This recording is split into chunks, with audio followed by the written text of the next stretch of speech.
मैं एक बात कह सकता हूं कि ये आज का नौजवान है जो महबूब की आंखों में आंखें डाल के देखता है और इस अंदाज से बात करता है कि बिछड़ के तुझसे किसी दूसरे पे मरना है, ये तजुर्बा भी इसी जिंदगी में करना है। तो आइए अब आगे बढ़ते हैं और एक और शायर से मुलाकात करते हैं।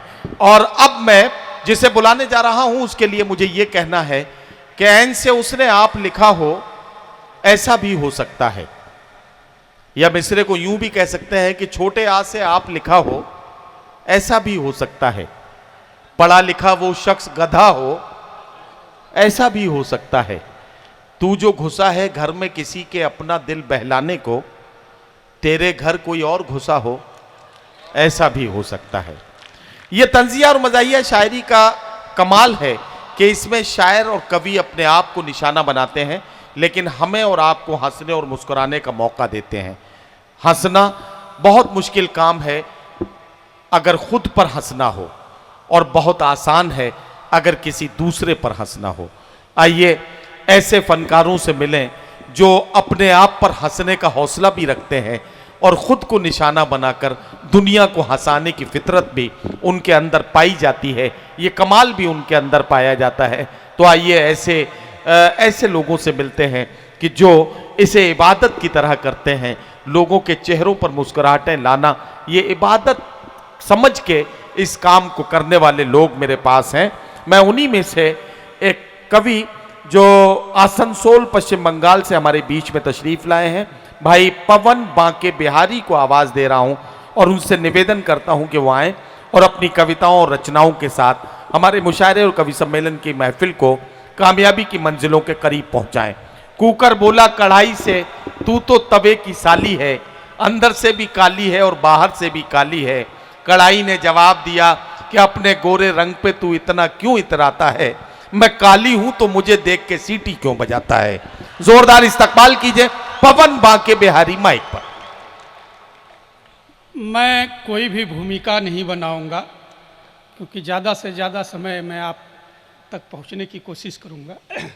4 पंक्तियां दादा शुरुआत करता हूं। स्वागत। जवाब तो देना ही होगा, आसनसोल से चलकर आए हैं यहाँ तक। कि आपके जीवन में दादा, आपके जीवन में कोई गम ना हो, कि आपके जीवन में कोई गम ना हो, आपकी आंखें आंसुओं से नम ना हो।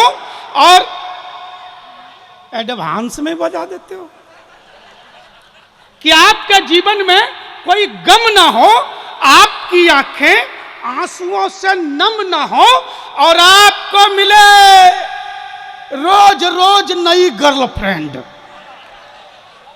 कि आपको मिले रोज रोज नई गर्लफ्रेंड, किसी की उम्र 76 से कम ना हो। वाह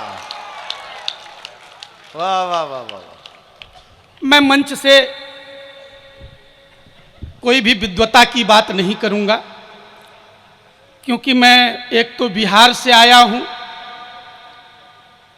दूसरी बात ये कि सोनाक्षी सिन्हा के गोत्र से हूं। अच्छा, गोत्र भी वही है।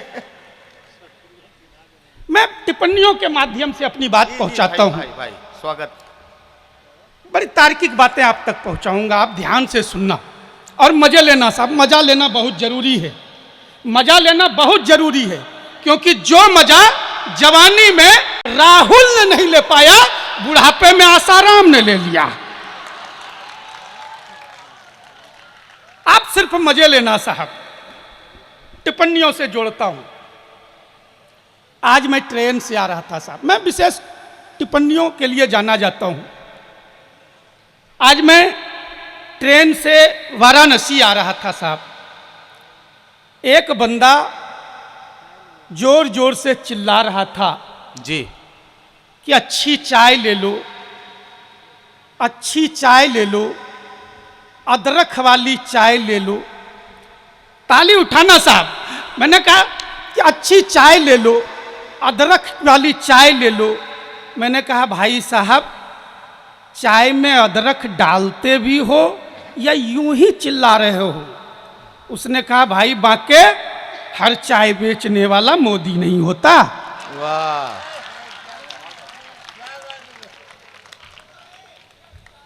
बिल्कुल बिल्कुल तार्किक बातें साहब, बिल्कुल तार्किक बातें।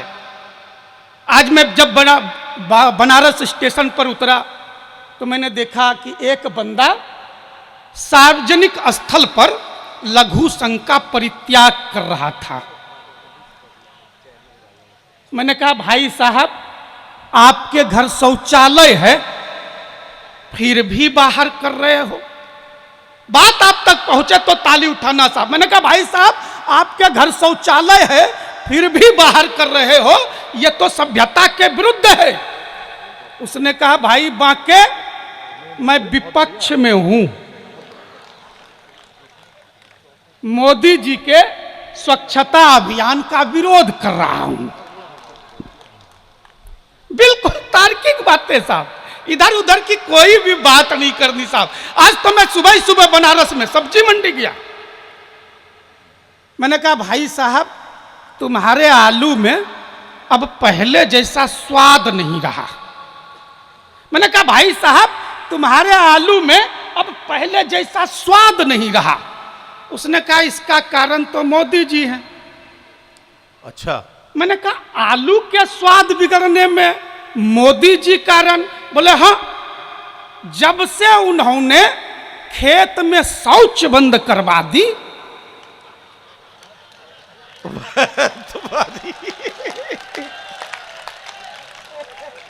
अरे बाप रे बाप। आलू का स्वाद ही बिगड़ गया। मैं बिल्कुल तार्किक बातें करता हूं साहब, इधर उधर की मैं बात करता ही नहीं। बिल्कुल मैं इधर उधर की बात। अब जहां तक शब्दों का मामला है साहब, शब्दों का मामला ऐसा है साहब कि केबीसी पर अमिताभ बच्चन जी कहते हैं देवियों और सज्जनों। जैसे ही वो कहते हैं कि देवियों और सज्जनों, तो मेरे अंदर करोड़पति बनने की इच्छा जाग जाती है। दूसरे तरफ जैसे ही मोदी जी कहते हैं भाइयों और बहनों, ईमानदारी से कह रहा हूं साहब, रूह कांप जाती है।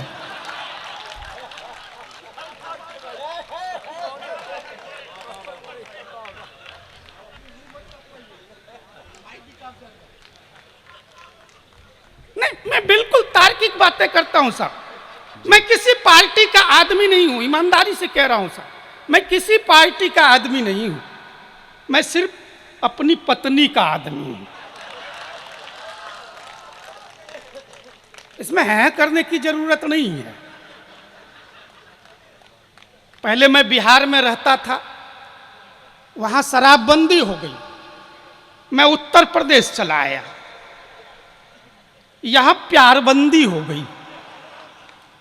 मैं बंगाल चला गया साहब, वहां दोनों चीज समान रूप से मिल रहे हैं। बिल्कुल तार्किक बातें मैं करूंगा साहब, इधर उधर की बात करूंगा नहीं। अच्छा, पिछले दिनों किम जोंग, ट्रंप और राहुल जी तीनों एक टेबल पर बैठे थे और तीनों लंबी लंबी छोड़ रहे थे। तीनों लंबी लंबी छोड़ रहे थे साहब।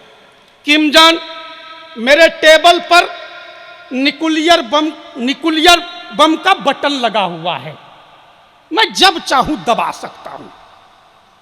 अब ट्रंप कहां पीछे रहने वाला था, बोला देखो तेरे से बड़ा न्यूक्लियर बम का बटन मेरे टेबल पर लगा है, मैं भी जब चाहूं दबा सकता हूं। इस बार बारी आई राहुल जी की, बात पहुंचे तो ताली उठाना। इस बार आई बारी राहुल जी की, बोला दबा दबा दबा दबा कर देख ले, वोट तो बीजेपी को ही जाएगा।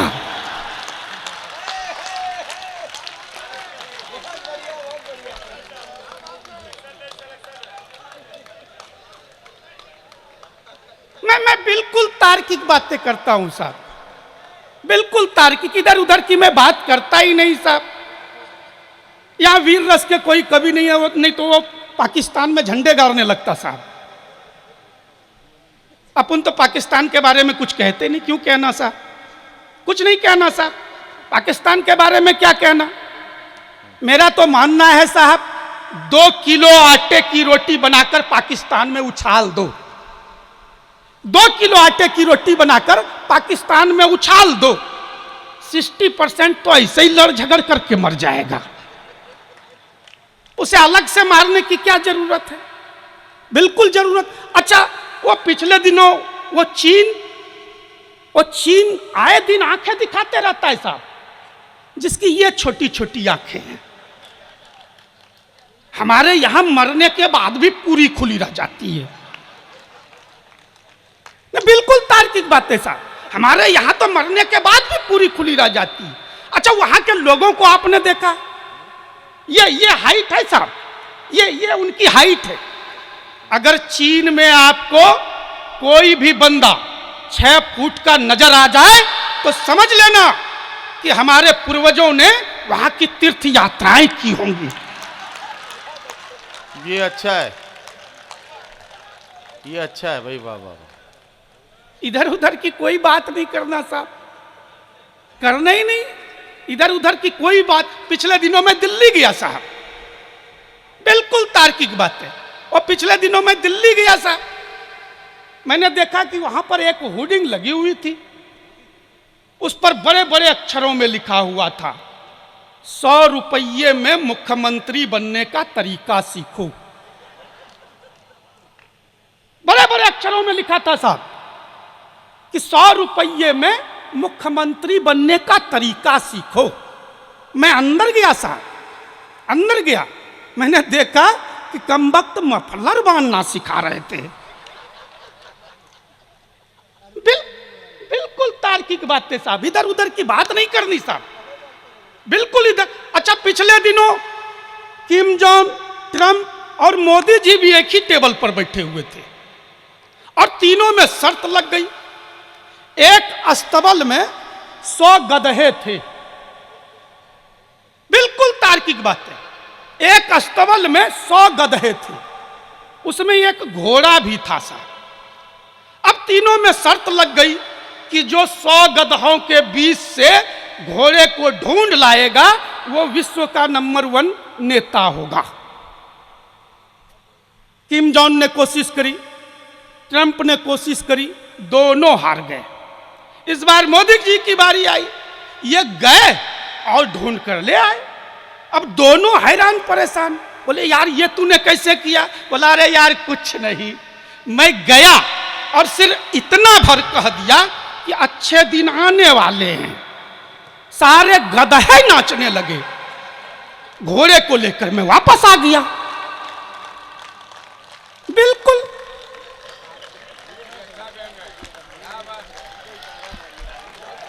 एक बार जोरदार ताली उठे। ये अच्छा, बात यहीं खत्म नहीं हो गई साहब, बात यहीं खत्म नहीं हो गई जी।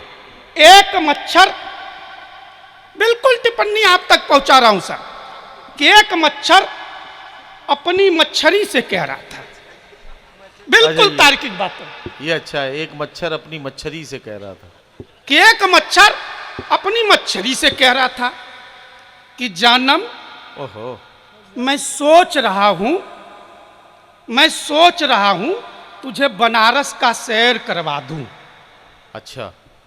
मच्छरी बोली देखो रात अधिक हो गई है, अभी सो जाओ, सुबह बात करेंगे। दूसरे दिन मच्छर फिर बोला, जानम मैं सोच रहा हूं अमेरिका का सैर करवा लाऊं। मच्छरी बोली देखो अभी रात ज्यादा हो गई है, सो जाओ, सुबह बात करूंगा।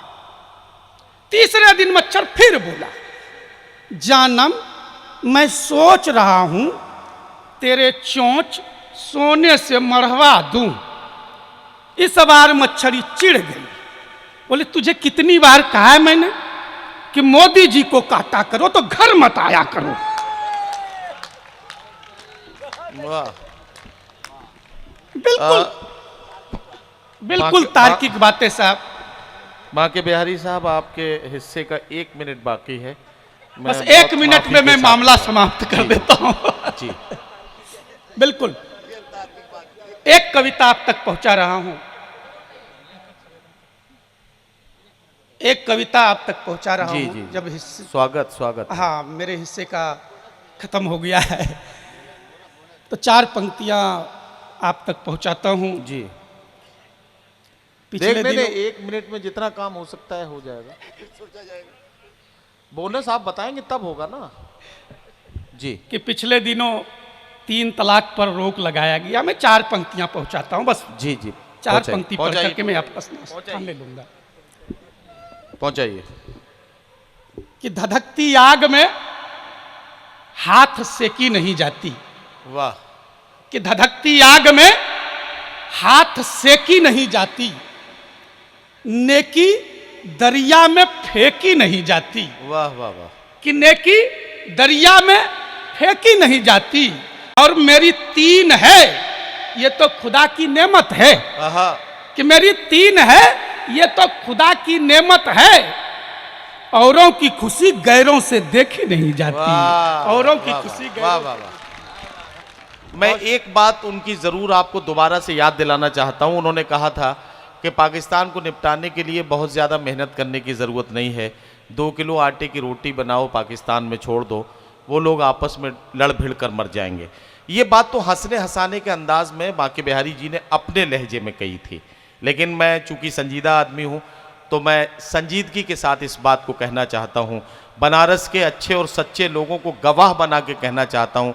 मोहतरम सुदामा तिवारी साहब, साण बनारसी साहब की सदारत में, उनकी मौजूदगी में बनारस की सरजमीन पर यह बात बड़ी जिम्मेदारी से कहना चाहता हूँ, और इस जिम्मेदारी से आप सबको ये अपने तरफ से एक अमानत सौंप कर जाना चाहता हूँ कि कल अगर प्रधानमंत्री जी इस शहर में आएँ तो किसी भी तरह से आप में से कोई अगर ये पैगाम पहुंचा सकता हो तो मैं ये पैगाम आपके बीच में अमानत के तौर पर छोड़ के जाना चाहता हूं कि पाकिस्तान को निपटाने के लिए बहुत ज़्यादा सोचने विचारने की ज़रूरत नहीं है। इस देश में 25 करोड़ अब्दुल हमीद इस बात का इंतज़ार कर रहे हैं कि आप उन पर भरोसा करें और एक बार उनके कंधे पर हाथ रख कर ये कहें कि ये वही पाकिस्तान है कि इससे निपटने के लिए तुम्हें एक बार फिर अपने आप से बम बांधकर टैंक उड़ाने होंगे।